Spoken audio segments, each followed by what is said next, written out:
দেখেন ট্রান্সজেন্ডারের মূল রূপ হচ্ছে আল্লাহ কাউরে নারী কাউরে পুরুষ বানাইছেন। কে নারী হবে কে পুরুষ হবে এই সিদ্ধান্ত জমিনের না, এই সিদ্ধান্ত কার? একটু জোরে কর। আল্লাহ হেরে বানাইছে নারী, ও নাকি মনে মনে ভাবে হে পুরুষ হয়ে গেছে। আল্লাহ ওরে বানাইছে পুরুষ, ও নাকি মনে মনে ভাবে সে নারী হয়ে গেছে। আচ্ছা আপনাদেরকে আমি জিজ্ঞাসা করি, একটা ছেলেকে যদি কিয়ামত পর্যন্ত হায়াত দেওয়া হয় আর সে যদি কিয়ামত পর্যন্ত এই কথা চিন্তা করে আমি পুরুষ নারী হয়ে গেছি, নারী হয়ে গেছি, নারী হয়ে যাবে? কথা বলেন না কেন?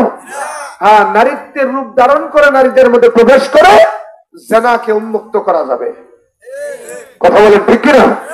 এই মুসলিম পারিবারিক সামাজিক রীতিনীতি এই হালাল উপায়ে সন্তান প্রজননের এই ব্যবস্থাকে নষ্ট করে আগামী প্রজন্মকে হারামজাদা বানানোর জন্য পায়তারা চালানো হচ্ছে। যার জন্য শিক্ষা ব্যবস্থার নাম দেওয়া হয়েছে শরীফ থেকে শরীফা। শরীফ থেকে আমাদের ব্রাক বিশ্ববিদ্যালয়ের একজন professor doctor professor sir Asif Mahtab, তিনি উলামা শুরি কনফারেন্সে এসে সরকারের কাছে দাবি জানায় বলছে যতক্ষণ পর্যন্ত শিক্ষা ব্যবস্থা থেকে শরীফা নামক এই হারাম পদ্ধতি আপনার উৎখাত করানো হবে ততদিন পর্যন্ত আমাদের মৌন প্রতিবাদ হবে এই পৃষ্ঠাটা ছিঁড়ে ফেলা। কাজটা ভালো করছে না খারাপ? একটু জোরে কর না। কিন্তু সেই বক্তব্য দিয়ে ইউনিভার্সিটি যাওয়ার আগেই তার চাকরি নন, তার চাকরি নাই। কিন্তু আজকে একজন আলেমের মাথা ব্যথা নেই। আরে ভাই, আলিয়া মাদ্রাসাটা, আমি তো আলিয়া তো পড়ছি, এটা কি স্কুল না মাদ্রাসা? বলেন না, আলিয়াটা কি স্কুল না মাদ্রাসা? এক সময় আলিয়া থেকে বড় বড় আলেম পয়দা হতো। আজকে আলিয়া শিক্ষার মধ্যে পত্তলিকতা, মূর্তির ছবি, মন্দিরের ছবিটা ভরপুর করে দেওয়া হয়েছে। কিন্তু আমি বহু আলিয়ার বড় বড় আলেমদেরকে যোগাযোগ করছি, নামেন না কেন? হুজুর সরকারি চাকরি করি তো হাত পাও গুলা বাঁধা। আরে ভাই, আপনার ইমানের চাইতে কি হাত পাও বাঁধাটা বড় হয়ে গেল? এটা তো দুর্বল ইমানের বহিঃপ্রকাশ। রাসূল বলছেন ক্বালা মান রাআ, শুনুন হাদিস, ক্বালা মান রাআ মিনকুম মুনকারান ফালইয়ুগাইয়িরহু বিয়াদি ফাইন লাম ইস্তাদি ফাবিলিসানি ওয়া ইন লাম ইস্তাদি ফাবিকলবি ওয়া যালিকা আযাফুল ঈমান। যখন তোমাদের সামনে ইসলাম বিরোধী কোনো ষড়যন্ত্র হবে, শক্তি থাকলে তা তোমরা হাত দিয়ে প্রতিহত করো। এই কথা কি আমরা হুজুরদের না নবী? কথা বলেন না কেন? মনে রাখবেন, শরীয়তে মুহাম্মাদিতে একা বেঁচে জান্নাতে যাওয়ার কোনো সুযোগ নাই। তুমি বাঁচো, তোমার আহলকে বাঁচাও। মুমিনের আহল কারা? গোটা দুনিয়া। বলেন তো, আমাদের সবার আব্বার নাম কি? আরে ভাই কথা বলেন না, বলেন আমাদের সবার আব্বার নাম কি? আমরা সবাই সবার পরিবার না? তাহলে একজন মুমিনের এম থাকবে গোটা দুনিয়া।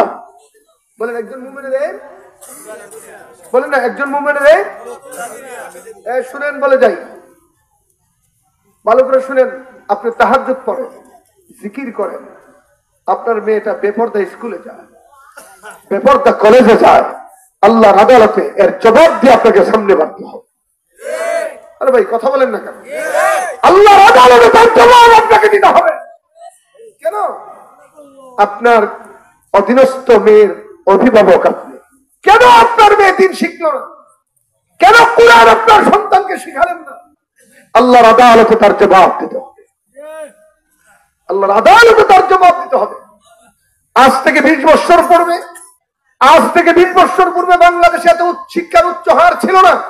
কিন্তু সকালবেলা সূর্য ওঠার আগেই মা বাবা সন্তানকে পিটাইয়া বক্তব্যে পাঠাইতো। আর বক্তব্যের হুজুর সূর্য ওঠার আগে যদি বক্তব্যে না আসতো তাকে পানিশমেন্ট করত। আজকে শিক্ষা ব্যবস্থা তো পরের কথা, ইন্টারনেট, টিভির ডিশের এই কালচার দিয়া আমাদের প্রত্যেকটা বাড়িতে এমন ভাবে অলসতার ঘুমে তন্দ্রাচ্ছন্ন করে দিয়েছে, 8টা-9টার আগে মার ঘুমই ভাঙবে না। মা যদি 9টা বাজে জাগে তো সন্তান তো ঘুমে মরে থাকার কথা। অথচ সুবল খাইর, সকালবেলার প্রভাতের যে এই আলু বাতাসটা, এটা প্রত্যেকটা মানুষের জন্য গুড ফর হেলথ, স্বাস্থ্যের জন্য ভালো। আল্লাহর নবী বলেন, যারা সকালে প্রত্যুষে জাগবে, সকালের এই প্রভাতের বাতাসটা গায়ে লাগালে মৃত্যু পর্যন্ত আল্লাহ তারে কোনো কঠিন আর জটিল রোগ দিবেন। অথচ এই সময় আমরা ঘুমাই। এটা বলেন তো দেখি, একটু জোরে বলবেন। আমরা এই যে সোনাকান্দার পেশাব থেকে শুরু করে বাংলাদেশের যত বড় বড় বুজুর্গরা, এরা এশারের পরে ঘুমাইতেন, তাহাজ্জুদের পরে জাগতেন। তোমার কথা বলেন না? এশারের পরে কালকে ঢাকা ইউনিভার্সিটির এক ভক্ত, আমার ছেলে আমার ভক্ত আমার ফোন করে হুজুর কি করতাম, রাতের 10টার পর মনে হয় সন্ধ্যা হয়েছে, রাতের 10টার পর মনে হয় সন্ধ্যা হয়েছে, ঘুমায় কোন সময় ঘুরে কোন সময়, হুজুর জোহরের আগে আর উঠতে। এই জন্য শারীরিক চর্চার আস্তে আস্তে দুর্বল হয়ে যাচ্ছে। এই যে ইন্টারনেট, এই সুযোগ সুবিধা আমাদেরকে দেওয়া হয়েছে একটা চক্রান্তের মাধ্যমে। কেন পশ্চিমী জাতিরা জানে বাংলাদেশের তরুণ যুবকেরা যদি রাত্রে জাগরণ করে মালিকের সঙ্গে তাহাজ্জুদের নামাজের কালেক্টিভ ভেট করতে পারে, তো আগামী প্রজন্মকে বেঈমান বানানো যাবে না। আর আমাদের মধ্যে একদল হুজুর আর একদল হুজুর ভিতরে লাগাই দিছে, এইটা সুন্নি কবে, এইটা ওয়াহাবি কবে, লাগবি দ্বন্দ্ব আর তরফায়দা ব্রিটিশ এই ষড়যন্ত্র গুলা ঢুকাইয়া দিবি। অথচ দেখেন মুসলমানের পরিচয় হচ্ছে আমরা মুসলমান হওয়া। বলেন আমাদের নাম কি আমরা সুন্নি না ওয়াহাবি? বলেন আমরা মুসলমান। বলেন ওয়া আনা মিনাল মুসলিমিন। বলেন ওয়া আনা মিনাল মুসলিমিন। বলেন ওয়া আনা মিনাল, বলেন না ওয়া আনা মিনাল, বলেন না ওয়া আনা মিনাল। তুমি ভালো মুসলমান হইছো কিনা এটার জবাব আল্লাহর কাছে দিতে হবে। এটার জবাব তোমাকে আল্লাহর কাছে দিতে হবে। আফসোসের কথা, কোরআন শরীফ পড়তে পারে না, এটাও বক্তা হয়। তার যোগ্যতা কি? 2টা গান গাইতে গেল ভালো শুরু হয়ে হচ্ছে কিনা, জোরে বলেন না হচ্ছে কিনা? আরে মিয়া, সেই মানুষটাই যে সালাম পশ্চিম দিকে সেইটাও দিল না, তার নামে আপনার রাস্তায় মাজার করে বসে গেছেন। তার নামেও যে আল্লাহর একটা সাইডটা দিল না, হে বিলে আল্লাহর ওই, তার নামেও মাজার চলে বাংলাদেশে। এক জায়গায় গিয়ে লেখা দেখি মাজারের নাম ন্যাংটা বাবার মাজার, আসেনি জিরো করে আসেনি। আবার কিছু গাঁদা খুর মৌলবীকে মামলত আসেনি, কি তো ন্যাংটা হয়েছে। ওইটা শরীয়তের মৌলবীরা বুঝবে না। আল্লাহর কসম, শরীয়ত নাম রেখে আল্লাহর ওলি হতে পারে না। যদি ন্যাংটা হওয়া বুজুর্গি শান হইতো, তো আমার নবী মাঝে মাঝে ন্যাংটা হইতে। বরং বুখারীর হাদিস বলবো, কথা বলেন না কেন? এই কথাগুলো মনে হয় আপনাদের চোখা চোখা লাগতেছে। বরং বুখারীর হাদিস, নবী আলাইহিস সালাতু ওয়াস সালাম যখন যুবক, তখন মক্কার বেঈমানরা কাফেররা আল্লাহর ঘর তাওয়াফ করতেন উলঙ্গ হইয়া। নাউযুবিল্লাহ বলবেন না?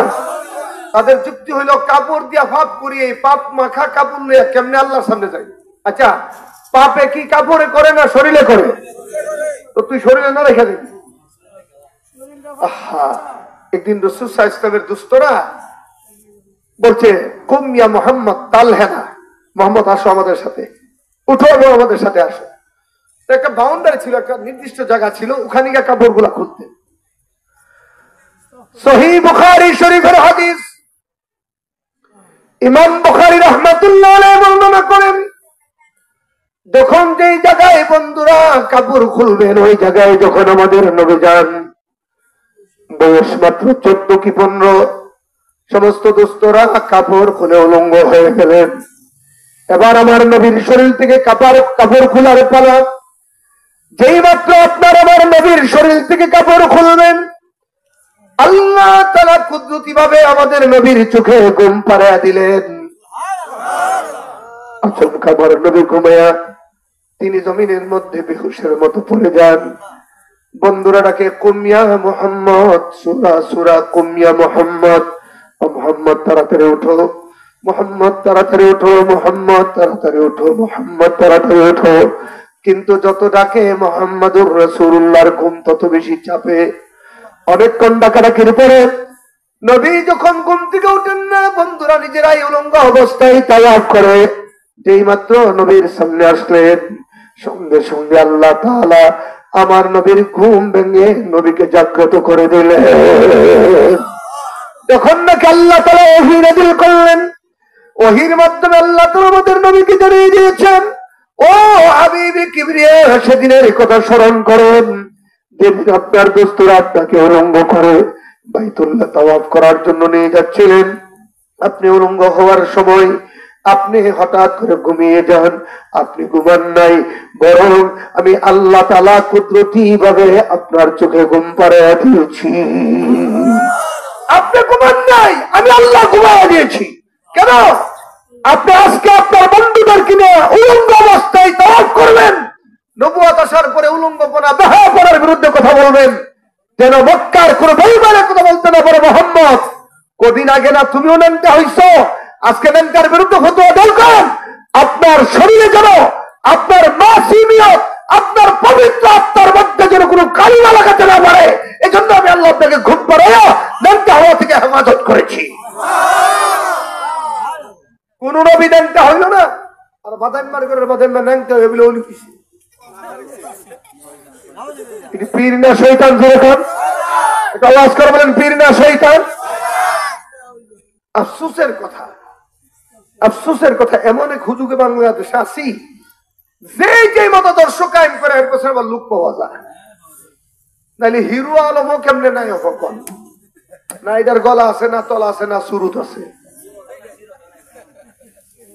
বাংলাদেশে বলে সম্ভব। পৃথিবীর রুচিশীল রাষ্ট্রে ইউরোপ আমেরিকা এত নষ্ট, কিন্তু তাদের রুচির একটা দাম আছে।